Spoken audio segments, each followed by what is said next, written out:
नमस्कार विद्यार्थी आणि पालक मित्रांनो, स्वागत आहे तुमचं परत एकदा आपल्या YouTube चॅनलमध्ये। तर पहा, आज 3/9/2024 ला तुम्हाला दोन महत्त्वाचे अपडेट बघायला मिळत आहेत आणि त्या दोन्ही अपडेट बद्दल मी तुमच्याबरोबर सविस्तर माहिती शेअर करणार आहे। तर तुम्ही पूर्ण व्हिडिओ बघा, तुमचा प्रत्येक डाऊट या ठिकाणी सॉल्व्ह होऊन जाईल।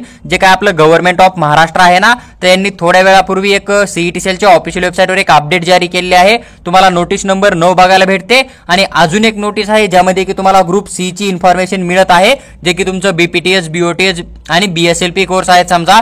तर आता सध्या जो नोटीस आहे तो आपला बीएमएस बीएचएमएस चा जो कॅप राउंड 1 होणार आहे ना, तर त्याचा पूर्ण टाइम टेबल तुम्हाला 2024-25 चा राउंड 1 चा पूर्ण टाइम टेबल मिळतो। जसं की तुम्हाला सीट मॅट्रिक्स कधी दिला जाणार आहे, तुम्हाला कॉलेजचे नाव कधी सिलेक्ट करणं आहे, तुम्हाला चॉईस फिलिंग कधी करणं आहे गव्हर्नमेंट आणि प्रायव्हेट बीएमएस कॉलेजचा, देन त्याच्यानंतर तुम्हाला राउंड 1 चा रिझल्ट कधी मिळणार आहे। राउंड 1 चा रिझल्ट आला, अलॉटमेंट लिस्ट आली, त्या लिस्टमध्ये जर तुम्हाला कॉलेज मिळतंय तर तुम्हाला कॉलेजमध्ये जाऊन ऍडमिशन करायचा किती टाइम आहे, त्याची पूर्ण इन्फॉर्मेशन तुम्हाला ह्या पीडीएफ मध्ये बघायला मिळते आणि छोट्याशा व्हिडिओमध्ये मी तुम्हाला ती सविस्तर माहिती शेअर करणार आहे।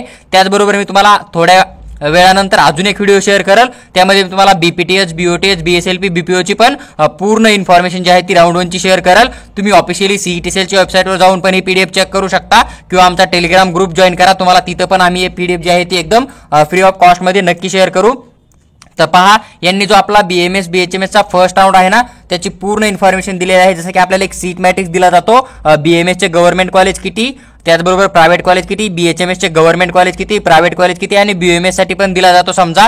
त्यामध्ये कोणत्या कॉलेजमध्ये किती जागा आहे आणि कोणत्या कॅटेगरीसाठी किती जागा आहे समजा, पूर्ण सविस्तर माहिती आपल्याला बघायला मिळते। तर 9/9/2024 ला आपल्याला जी आहे ती एक सीट मॅट्रिक्स जी आहे ती बीएमएस बीएचएमएस आणि बीएमएस ची बघायला मिळणार आहे, जी की ग्रुप बी ची आहे समजा। कॅप राउंड 1 साठी टोटल कॉलेज किती पार्टिसिपेट करताय, किती जागा आहे, पूर्ण इन्फॉर्मेशन तुम्हाला सीट मॅट्रिक्स मध्ये बघायला मिळते। त्यानंतर तुम्हाला ऑनलाईन चॉईस फिलिंग करणं आहे किंवा प्रेफरन्स फॉर्म फिल करणं आहे।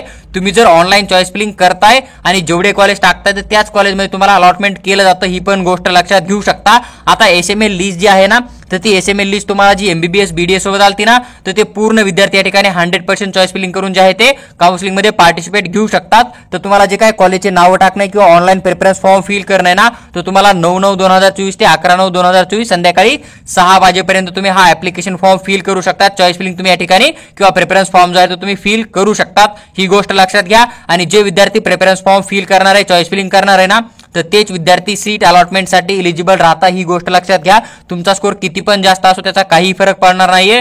जर तुम्ही राउंड 1 चा चॉईस फिलिंग करणार आहे समजा, तर देनच तुम्हाला त्या चॉईस फिलिंग नुसार जे आहे ते सीट अलॉटमेंट केलं जातं, ही पण गोष्ट तुम्ही लक्षात घेऊ शकतात। त्यानंतर तुम्हाला जो काय राउंड 1 चा रिझल्ट येणार आहे किंवा सिलेक्शन लिस्ट येणार आहे ना, ग्रुप बी साठी बीएमएस बीएचएमएस आणि बीएमएस कोर्सची, तर 13/9/2024 ला तुम्हाला जी आहे ती ग्रुप बी ची अलॉटमेंट लिस्ट बघायला भेटेल, जे की आपले बीएमएस गव्हर्नमेंट प्रायव्हेट कॉलेज किंवा मग बीएचएमएस चे गव्हर्नमेंट प्रायव्हेट कॉलेज आहेत, तर त्यांची पूर्ण एक अलॉटमेंट लिस्ट तुम्हाला 13/9/2024 ला बघायला भेटेल। जर तुम्हाला 13/9/2024 च्या लिस्टमध्ये जर समजा तुमच्या नावाच्या समोर जर कॉलेजचं नाव येत असेल तर तुम्हाला ते कॉलेज अलॉटमेंट झालं असं कन्सिडर होतं। आणि जर तुम्हाला राउंड 1 मध्ये कॉलेज जर भेटला तर तुम्ही त्या ठिकाणी कॉलेजला जाऊन जॉईन करू शकता, बेटरमेंटला अप्लाय करू शकता किंवा मग कॉलेज एक्झिट करून फ्री एक्झिट पण घेऊ शकता किंवा मग कॉलेजमध्ये जाऊन तुम्ही स्टेटस रिटेन्शन फॉर्म जो आहे तो फिल करून त्याच कॉलेजमधून तुमची डिग्री तुम्ही कंटिन्यू करू शकता। जसं की समजा एखादा विद्यार्थी त्याला जर आर्य पोदारचं कॉलेज मिळते समजा आणि त्याचं ते फेवरेट कॉलेज आहे, तर देन तुम्ही तिथून जे आहे ते आपली डिग्री कंटिन्यू करू शकता। तर त्या केसमध्ये तुम्ही त्या ठिकाणी रिटेन्शन फॉर्म पण फिल करू शकतात, ही पण गोष्ट लक्षात घेऊ शकतात।